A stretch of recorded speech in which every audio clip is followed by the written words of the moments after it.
네, 그럼 B형 해설해 드리도록 하겠습니다. B형이 A형보다 조금 수월했던 것 같긴 한데, 근데 아마 제일 궁금해하는 문제가 하나 있을 거예요. 7번인가 8번인가.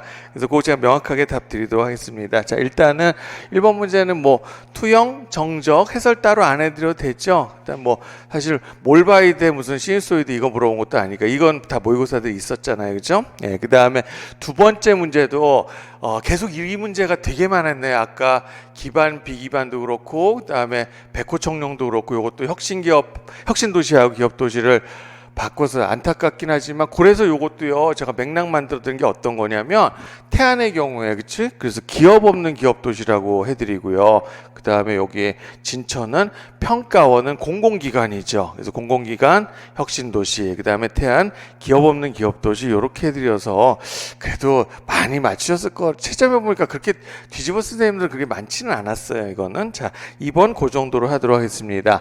3번 문제 가겠습니다. 자, 교사의 전문성. 그래서 이게 로스가 나왔는데, 사실 이게 로스는 우리 조선님 책에도 다 있어요, 그죠? 그래서 요게 내용이 지금 독도 얘기가 나왔죠. 그런 걸로 봐서 요건 조 교수님이 아니라 그 보통 원래는 질경로 같은 경우에는 문제를 나누기가 쉽지가 않아요. 5문항이니까 3문항, 2문항 이렇게 되니까 보통은 교수님과 그 다음에 박사학위 정도 있는 교사가 한 분 들어가는 게 그게 보통 관례였는데, 이번에는 베테랑 교수님 2분이 다 들어가셔서 처음에 3문항, 2문항 이거 가지고 티격태격하지 않으셨을까 이런 생각도 들더라고요. 그래서 아마 그 조 교수님이 아닌 전 교수님이 아마 냈을 것 같은 느낌이 들어요. 그래서 첫 번째 기억은 뭐 다 잘 쓰셨을 것 같아요. 반성이 되겠고요. 그 다음에 니은이 행동적 됐죠? 요거 이상 없습니다. 그 다음에 세 번째, 이걸 너무 오버센스해서 일부 선생님이 못 쓰는 선생님이 있더라고. 그래서 A 쓰시면 되고, 그래서 여기 이 문제에서 가장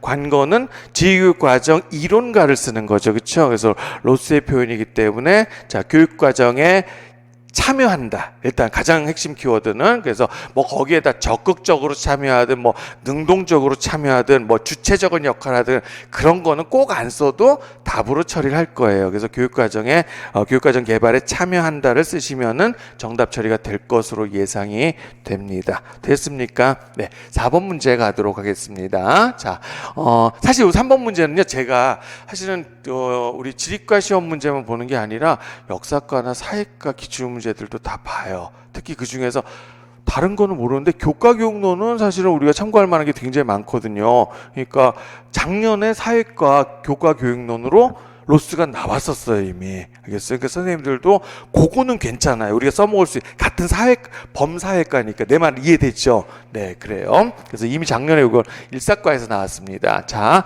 4번 문제 가도록 하겠습니다. 처음에, 자, 저는 이거지만 아닙니다. 요것만 딱 봤을 때 저는 기억을 뭐라고 생각을 했냐면요, 참여라고 생각했어요. 그럴 수 있죠. 저 똑같은 생각하시는 분들 많을 거야. 그러면 참여형학교 학습 말 되죠? 그런데 내려가 보니까 여기서 이게 참여학습은 안 되잖아요. 그죠? 수업 단계가 나왔습니까? 수업 절차가 나왔어. 그럼 기억 때문에 어쩔 수 없이 탐구밖에 안 되는 거예요. 그러니까 이게 이제 여기서 조금 실점을 한 셈이 있을 거라 생각하는 게, 요걸 만약에 또 탐구라고 썼는데 두 번째 거 있잖아요. 야외학습에서, 그러니까 결국 자료 제공자냐, 탐구에 자료 제공자 있잖아, 그지? 이미 기출해도 그거 가지고 고민을 분명히 하긴 했을 것 같아. 그러나 어쩔 수 없이 그 두 개를 분리시켜서, 자, 뭐라고 해야 돼? 이게 3단계로 구분한 게 아니죠. 2단계, 이건 2016년도에 기출 문제를 바탕으로 판단하시면 돼요. 그러면 요 야외 탐구형 야외학습에서 교사 역할은 뭡니까? 조력자, 촉진자라고 쓰시면 돼. 장려자, 조력자, 촉진자라고 쓰시면 되고, 자료 제공자는 어떻게 될 것 같냐면 그것만 쓰신 경우는 아마 정답 처리를 못 받을 것 같고요.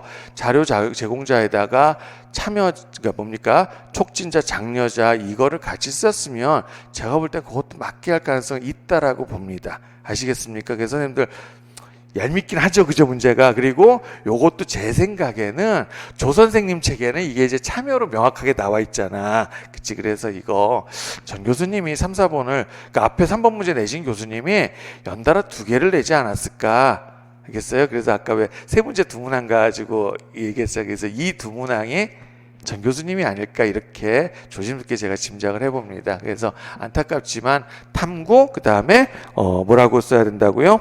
장려자, 조력자, 그 다음에 촉진자, 그렇게 쓰셔야지 정답 처리가 될 거라 생각하시면 돼요. 그 다음에 이제 두 번째 자요, 이제 단계는 잘 썼겠죠, 그렇죠? 이거는 뭐 탐구학습의 단계가 되는 거니까.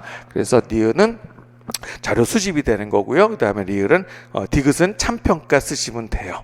됐습니까? 네, 자 그러면 5번 문제로 가도록 하겠습니다. 넘기도록 하겠습니다. 자, 5개념이죠. 뭐 워낙 뭐 어떤 교수님 딱 떠올랐을 거야, 그죠? 워낙 뭐 모의고사 때도 5개념 제일 강조했던 거니까 내고 또 내고 그런 거라고. 그래서 기억은 선 개념이 되겠네요. 네, 그 다음에 두 번째 거는요. 제가 이 5개념 하면서 자 이거는 팩트도 선생님들이 반드시 구별할 수 있어야 된다라고 얘기를 했어요.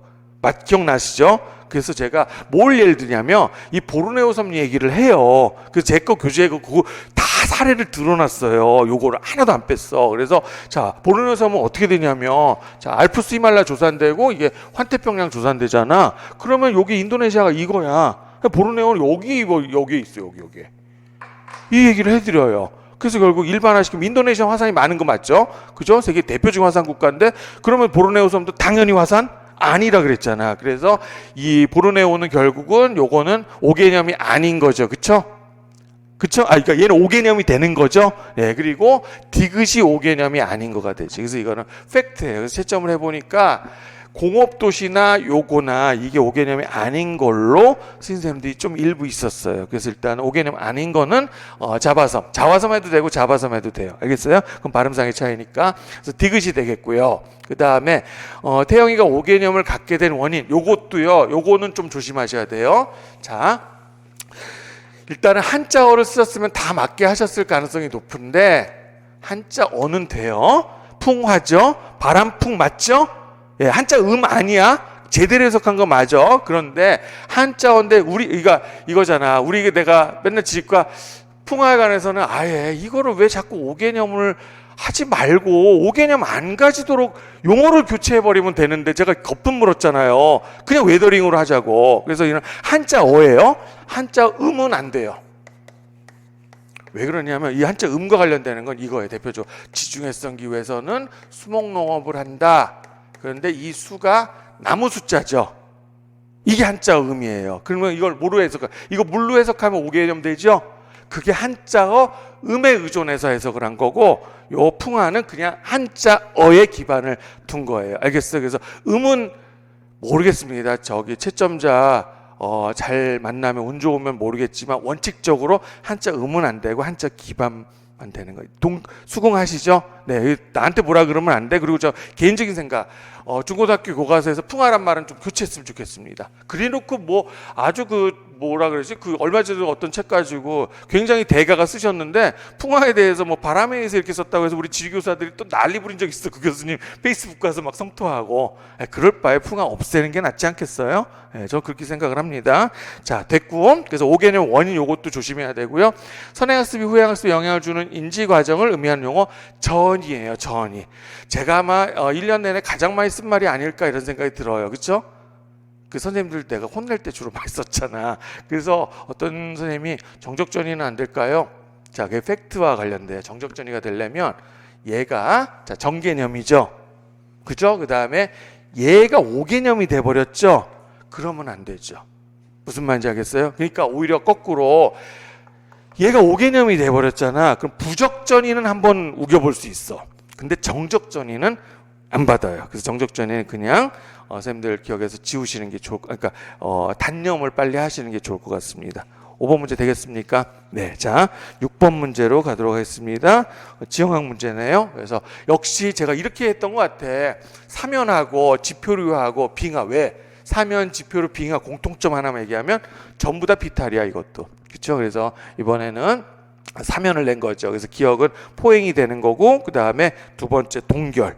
됐나요? 그 다음에 세 번째가 경사 클수록 토양의 수분 함량이 높을수록. 사실 이거 억울한 선생님이 있으실 것 같아. 저는 그 선생님도 충분히 사실 정확하게 공부한 거는 뭐냐면 수분이 높아지면 처음에는요 아니 반대예요. 오히려 응집력이 생겨버리죠, 그죠? 네, 근데 전반에 그런 식으로 따지면은 우리가 이런 걸 이제 비선형 관계를 하거든. 제가 왜 지표를 침식력도 마찬가지야. 그러면 얘가 속도라고 해봅시다. 그다음 요게 수분 함량이라 그러면 어떻게 되냐면 원래는 이렇게 돼요, 이렇게. 무슨 말인지 알겠어? 근데 결국 이거를 이렇게 되면 말 그대로 일차함수 관계가 아니잖아. 근데 이 부분을 답으로 써야 돼. 물론 그 선생님이 정확하게 잘 달았다면 저는 답을 받을 수 있을 수 있다. 처음에는 그렇게 되나 나중에는 무슨 말인지 이거 사실 정확한 거죠. 그거를 정확한 답을 틀리게 하는 거는 저는 아니라고 생각하거든요. 네, 그러면 저는 그거는 희망을 가셔도 정확하게 전달. 무슨 말인지 알겠죠? 처음에는 수분 함량이 높아질 때 속도가 오히려 줄어들 수 있지요. 그러나 나중에는 속도가 당연히 증가한다. 이렇게 써도 그 자체가 절대 팩트가 틀린 것이 아니기 때문에 가능하다라고 봅니다. 그럼 좀 시원하게 해결되셨습니까? 네. 자, 그래서 6번 문제 해설 다 된 것 같고, 다음에 7번 문제 가겠습니다. 역시 또 문화지리 연달아 2개 냈네요. 그래서 첫 번째, 그러면은 기억은 뭐가 돼요? 공간이죠. 자, 이거 이제 성급하게 투한 교수님 나왔으면 장소애라고 쓰시는 선생님들 꽤 있으시더라고요. 근데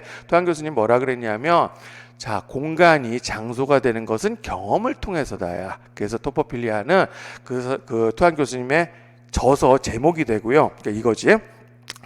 공간이 경험을 통해서 장소가 되잖아요. 근데 이 경험이 좋은 경험이면 뭐가 되겠어요? 토포필리아, 장소애가 될 거고, 이 경험이 나쁜 경험이 되면 그럼 장소 혐오가 될 수 있기 때문에 요거는 자, 장소감 밖에 안 됩니다. 알겠어요? 그래서 두 번째 거는 장소애가 아니라 장소감. 그 다음에 디귿은 제가 조금 더 고민 안 했습니다. 왜냐하면 우리 모의고사 있었거든요. 그리고 기출이기도 하죠. 그래서 디귿은 무장소성인데 이거를 타자지향적 장소를 쓰신 선생님이 저한테 전화까지 해서 이렇게 물어보시더라고요. 그래서 왜? 이랬어요. 그랬더니 다 얘기해 드릴 수는 없고 그 이유를 말씀하시더라고요. 그래서 그 마음은 충분히 알겠지만 저 때문은 아니에요. 네, 그래서 결국 이거는 좀 곤란하겠다라고 이렇게 말씀해. 저도 그럴 때는 마음이 아픕니다. 자, 그래서 이것도 무장소성이 됩니다. 그다음에 장소회기라는 문제는 뜻을 모르진 않을 텐데 답을 쓰는 게 쉽지는 않을 거라고 좀 봐요. 그래서 제가 예시답안 말 그대로 이건 예시답안을 드린 겁니다. 2개. 근데 어쨌든 장소회기라 선생님들이 그 회기라의 의미를 모르진 않을 거니까 그래서 잘 쓰셨을 거라고 생각이 들고요. 요거는 넓게 채점이 될 겁니다. 장소회기라는요. 그러니까 어떻게 보면 모범 답안이 될 수 있는 센스테스가 사실 존재하지 않는다라고도 볼 수 있어요. 그래서 이건 좀 넓게 폭넓게 실제로 굉장히 많이 선생님들은 내가 칼채점한 것보다 더 깎인 것 같아 이러실지 모르겠지만 실제로는 많이 넓게 채점을 해줘요. 그래서 이건 좀 안심하셔도 괜찮을 것 같아요. 되셨나? 네, 자 8번 문제 가도록 하겠습니다. 심장지역 이론은 뭐 기출이고 그 다음에 요거는 뭐 유치하니까 생략 됐어요. 두 번째 거가 문제죠. 그래서 처음에 자 던컨이 나왔어요. 던컨이 그렇지. 던컨하면 뭐예요? 경관 텍스트론이죠. 그러면은 빼박이야 사실은. 그죠? 그랬는데 여기죠. 여기 이 부분이죠. 그래서 제가 사실은 이거를 참 얘기하기 그런데 저는 함부로 뇌피셜로 판단 안 해요. 그래서 교수님들께 문의를 드렸어요. 그랬더니 답이 금방 안 왔어요. 그게 답이에요. 무슨 말인지 알겠죠? 답이 금방 안 왔어요. 그리고 한참 되신 선생님 그래서 기다릴 수 없어서 제가 예시답을 해줘야 되잖아. 내가 그 멘트도 우리 카톡방에 썼어요.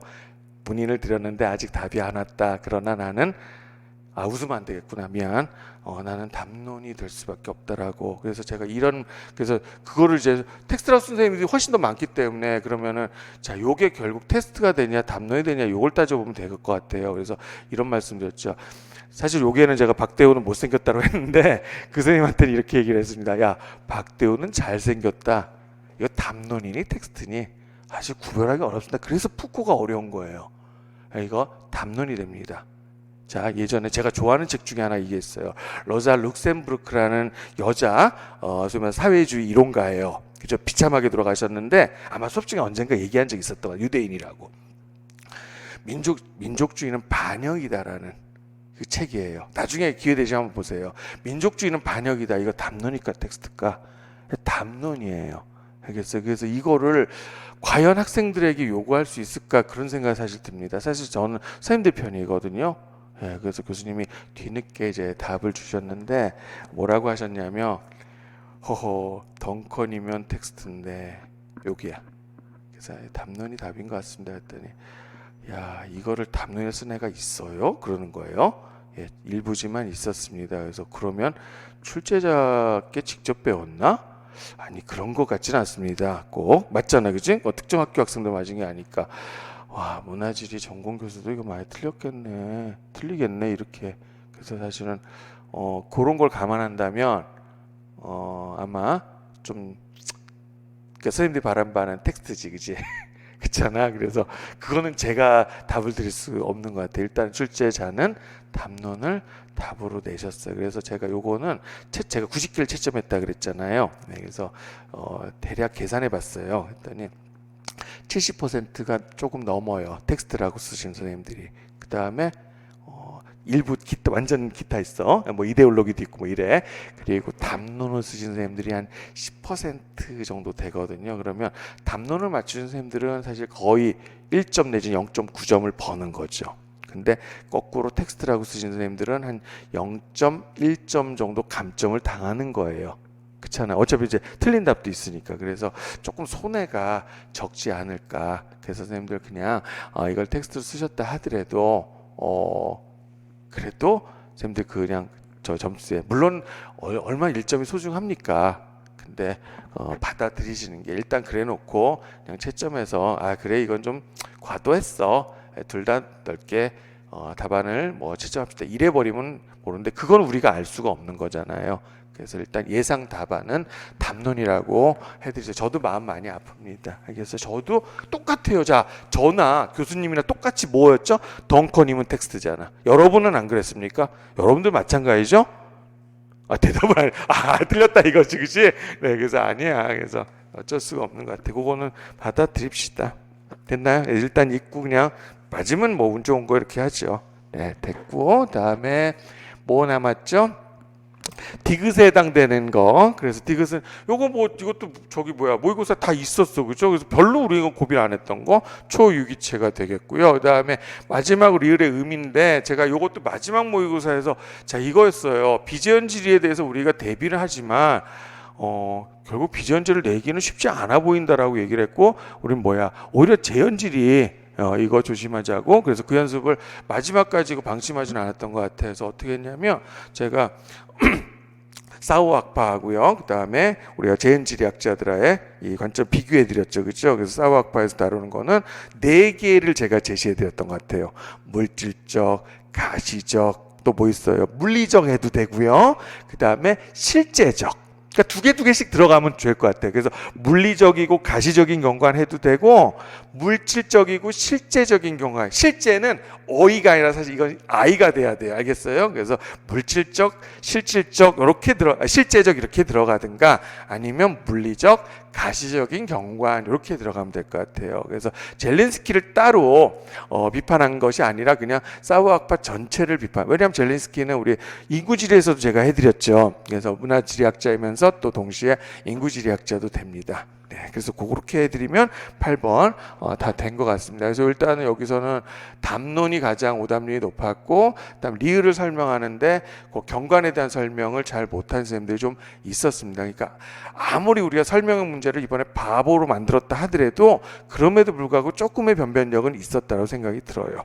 됐나요? 네, 자.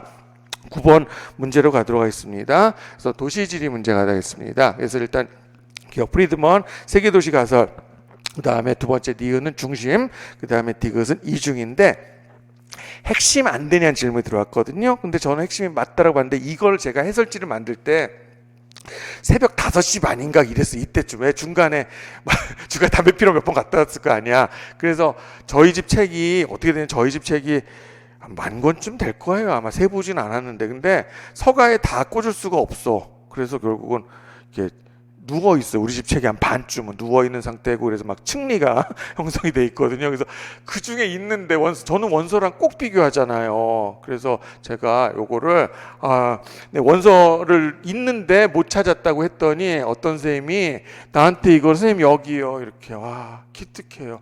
이렇게 줬어요. 그리고 이거 없어도 제가 뭐라고 얘기했냐면 일단은 프리드먼이 원조가 아니라 제가 많이 소개해드린 학자가 있을까? 페르낭 브로델. 그죠? 그 다음에 누구야? 월러스타인이죠. 그래서 월러스타인하고 페르낭 브로델 먼저 한 거란 말이야. 근데 분명히 월러스타인이 핵심부라고 얘기를 하셨어요. 원래는 핵심부가 맞아. 오히려 월러스타인이 핵심부라고 한 거 왜? 세계도시란 그 핵심부가 주변을 착취하는 거다라고 얘기를 했거든요. 알겠어요? 그래서 이거는 걱정 안 해도 된다. 핵심부도 맞다라고 얘기를 한 거고, 그 다음에 여기 어차피 그 선생님이 찾아주신 거에 이렇게 해서 주셨거든요. 코어란 말이 나와 있죠. 그럼 이거는 핵심이라고 써도 전혀 지장 없는 거죠. 그래서 안심하세요. 이거는 핵심부 맞습니다. 자, 그리고 밑에 거, 네, 그래서 이것도 뭐 너무하지. 임금 수준 차이를 이거 토파지 요거가 되겠죠, 그죠? 그래서 요거 설명 따로 안 해드려도 될 것 같아요. 그래서 그러니까 이거는 사실 엄밀히 말하면 그거를 원인을 이거를 중심으로 서술할 것이라고 했는데, 그냥 자 고차 서비스하면 임금이 높고 저차 서비스 임금이 낮다, 사실 이렇게 쓰면 안 되는 거야. 맞아요, 안 맞아요? 원래는 그렇죠. 예, 근데 아마 채점할 때는 또 B형 10번입니다. 물론 뭐 번호끼리만 하지만 근데 어지간하면 맞게 할 것이라고 생각이 듭니다. 자, 10번 문제 가도록 하겠습니다. 이것도 논란의 문제죠. 사실은 근데 별로 걱정은 안 하는 것 같은데 가장 논란은 저는 이 문제라고 생각이 들어요. 왜냐하면 내가 만약에 시험 봤다. 아니 씨, 여기 순간 여기서 욕이 나올 것 같아. 그래서 이 욕이에 이제 여기로 이런 욕이 먼저 나올 것 같지 않습니까? 아니 상세의 뜻을 내가 모를 거라고 생각하고 출제를 하나? 그래서 자 이거는 저 뭐였냐면 선생님들 저하고 맨날 했던 카톡 퀴즈의 마지막 주에 했던, 그러니까 시험 일주일 전쯤에 카톡 퀴즈에서 제가 제시했던 지문하고 일치하거든요. 그걸로 봐서 교수님하고 출제 교수님하고 저하고 같은 자료를 보고 있었던 것 같아요. 그래서 일단 기억은 원격 탐사, 그 다음에 니은은 자 요거는 항상 뭡니까? 축척이라든가 뭐는 다 길이의 비입니다. 그래서 요거는 길이를 써야 돼. 100m 쓰면 안 되지? 10을 써야 돼. 일단 됐어. 자, 요거 2점인데 이거 이제 공간 해상도가 그러면 높으면 시간 해상도는 낮다라는 뜻인가? 아니죠. 공간 해상도 높고 시간 해상도가 높아도 상관없죠. 이런 경우가 왜 안 생겨요? 있지요. 잘 드세요. 그래서 내가 정확한 답을 한 거야. 그러니까 출제자가 뭐를 내고자 했는지는 전 알아. 자, 저는 이렇게 생각합니다. 뇌피셜. 출제자는요, 듣고 계십니까? 공간 해상도가 높으면 시간 해상도는 별 의미가 없다. 이렇게 먼저 주는 거야. 이거 이유를 설명해 보시오. 였는데 커트 당하지 않았을까, 이런 생각을 먼저 했습니다. 즉 그래서 그 밑에 제가 해설을 해드렸는데 이거야. 우리가 이게 인지부하야 이것도. 그러니까 공간 해상도 높잖아. 그럼 시간 해상도 눈에 안 들어온다는 얘기야. 그래서 거기 해놨지. 우리 영화 친구를 많이 보셨을 거예요. 그 친구 보면 부산 자갈치시장에서 얘네들 장동건이하고 유호성이하고 막 뛰어가잖아. 그러면 어떻게 돼요? 프레임 간격이 짧죠. 그러면 공간 해상도 안 들어와. 그런데 자 선생님들이 합격하셨어. 수석. 그래서 다 벤치에 앉아서 나의 여태까지 수험 생활이 이제 생각을 막 하고 있는 거야. 그러면 멈춰 있죠 하면은 그때 선생님 뒤에 스타벅스 있네, 이거야. 무슨 말인지 알겠어요? 그래서 정확한 답은 공간 해상도가 높을 자 이게요 높다 낮다로 물어보진 않았고 어떠한지를 각각 쓸 거라고 해놨어요. 그러면 공간 해상도 높으면 시간 해상도는 높아도 되고 낮아도 되는 거야. 그런데 결국 높은 건 의미가 없는 거예요. 즉 공간 해상도가 높으면 시간 해상도는 낮아도 무방하며가 답이에요. 반대로 공간 해상도가 낮아. 알겠어요? 근데 여기에 시간 해상도까지 낮으면 효과적인 정보 전달이 어려운 거죠. 이때는 시간 해상도를 높여줘야지 되는 거죠. 이게 답입니다. 그런데 제가 볼 때는 그렇게 쓴 선생님이 몇이나 있을까 이런 생각이 들어요. 그래서 그냥 공간 해상도가 높으면 시간 해상도는 낮고 공간 해상도 낮으면 시간 해상도가 높다 이렇게 써도 다 맞게 채점하지 않았을까, 이렇게 아직 채점 안 했으니까 맞게 채점하지 않을까 그런 생각이 듭니다. 제 말이 훨씬 더 정확한 답 맞죠, 그죠? 네, 그래서 거기에 제가 답 뭐라고 제가 적어드렸나요?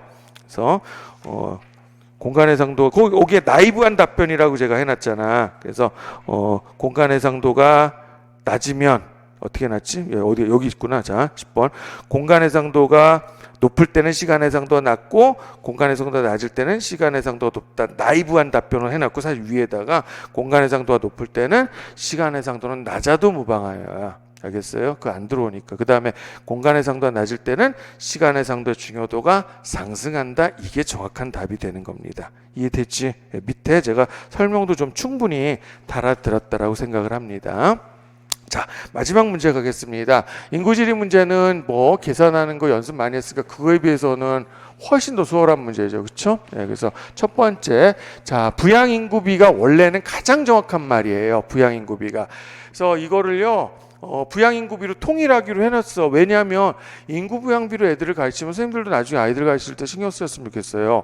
인구부양비는 이게 물론 비율이지만 돈이 될 수도 있잖아. 한자를 따로 안 쓴다면. 그렇죠? 뭐가 울렸습니까? 다른 거 신경 안 써도 되겠어. 자, 다시 한번. 인구부양비, 돈이 될 수 있으니까 이걸 부양인구비로 하면 확실하게 비율이 되죠. 한자를 같이 변기하지 않으면. 이해되죠? 네, 그 다음에 좁은 의미의 부양인구비는 총부양비가 되는 거죠. 네, 그 다음에 두 번째, 니은은 얘는 청장년층이라 쓰기도 하고, 그죠? 15세에서 60세. 왜 15세가 경제활동 인구인지 알죠? 네, 보통 의무교육이 9년이니까. 그래서 경제활동 인구, 그 다음에 또 생산 가능 연령, 그죠? 그렇게 해서 쓰시면 요거는 조금 선생님들이 겁을 내시는지, 네, 앞에서 많이 커트가 많이 틀렸어요. 근데 이건 그렇게 고민 많이 안 하셔도 될 거예요. 그런 거 감안해서 폭넓게 요거 채점을 할 겁니다. 그 다음에 두 번째 거만 오히려 조심. 설마 안 틀리겠지만은 둘 다 높게 되죠. 그죠? 이것도 불안하니까 계산까지 다 쓰셨더라고. 근데 안 그래도 돼요. 그래서 전국보다 둘 다 높게 나오게 되겠죠. 그렇죠? 네. 그러면은 이렇게 해서 해설 강의를 제가 모두 마쳐도 될 것 같고요. 그다음에 어찌됐든 간에 자, 그러니까 이런 선생님도 있어. 첫날 다들 쉬웠다는데 나만 못 본 것 같아. 그래서 실제 재작년에 그런 사건이 있었습니다. 첫날 문제가 쉽다는 느낌이 든 거야. 그래서 그 선생님이 그냥 낙담을 했는데 2차 준비를 안 했죠. 그래서 그냥 붙어버리셨어요. 2차 준비 안 했는데 됐겠습니까? 그래서 그런 후. 그러니까 보면 알아. 첫날 딱 보고 닫아버린 거야. 한 달 동안 아예 그냥 휴대폰도 닫고 이랬던. 그래서 그러시면 안 됩니다. 그리고 설사 그렇게 된다 하더라도 제가 저한테 내년 9월에 혼나지 않으시려면 9월달에 우리 뭐 때문에 혼난지 알죠? 2차 준비가 곧 1차 준비라고 제가 얘기를 해드렸어요. 그래서 당연히 지금 내년 1차 준비한다고 공부 안 돼요. 당연히 2차 준비 하시는 거고요. 그 팁들을 제가 간단하게 제가 또 카톡으로 아는 선생님들한테 다 드렸던 것 같아요. 그래서 2차 준비 열심히 하시고 이쯤에서 이제 문제에 대한 어떤 그 생각은 좀 지우셨으면 좋겠습니다. 그리고 요거는 사실 저는 이런 생각했거든요. 이거가 필요한 것은 선생님들한테 제가 답안을 다 드렸으니까 그래서 해설 강의는 내년 시험을 준비하는 선생님들한테 더 필요한 거라고 생각을 해요. 근데 이건 하다 보니까 결국 선생님들 위주로 된 것 같아, 그지? 그래서 이건 만약에 내년 시험을 대비하시는 선생님이라면 제가 다시 좀 더 이건 이제 시간 빨리 해드렸죠. 짧게 1시간 정도 해드렸는데 더 살 붙여서 한 2시간 이상의 분량으로 다시 나중에 찍어드리고 할게요. 그래서 내년 대비하시는 선생님들은 그렇게 하시고 그 다음에 일단 선생님들 시험 보시느라 너무 수고 많으셨습니다. 그러니까 지금부터는 2차 준비 그 다음에 2차 준비 제가 카톡들 다 드렸죠. 못 받은 선생님 있으시면 혹시라도 저한테 자 이렇게 할게요. 저한테 안 배우신 선생님들도요. 제가 2차 준비 질문하시면요. 제가 다 드릴게요. 그럼 전화번호 하나 드리겠습니다. 올해도 이런 일이 있어요. 제가 전화번호 가르쳐 드린 이유는 아니 여기 현장에 오시는 직강 수강생 선생님들만 위한 게 아니야. 오히려 저는 이게 화면을 보니까 선생님들과의 저와의 관계가 비상적인 인간관계 돼버리잖아요. 근데 그거를 오해를 하시고 착각을 하시고 시험 끝나고 와서 연락이 오는 선생님이 더 많더라고. 안타깝죠, 그렇죠? 그래서 이거 하겠죠. 굳이 저한테 꼭 배우시지 않으셔도 혹시라도 제 도움, 제 조언이 필요하신 선생님이 있다 그러면 그런 거에 대해서 치사하게 제가 대하지 않을 겁니다. 그렇게 약속을 드리고 그러면 이만 해설 강의는 별도의 질문 없으시죠? 네, 제가 미안해요. 단념하라고 얘기를 해서 근데 그렇게 말씀드리는 게 제일 좋을 것 같아요. 괜히 이거 맞을 수도 있는데 이렇게 하는 것보다는 빨리 잊었으면 좋겠습니다. 네, 이만 물러가도록 하겠습니다. 고맙습니다.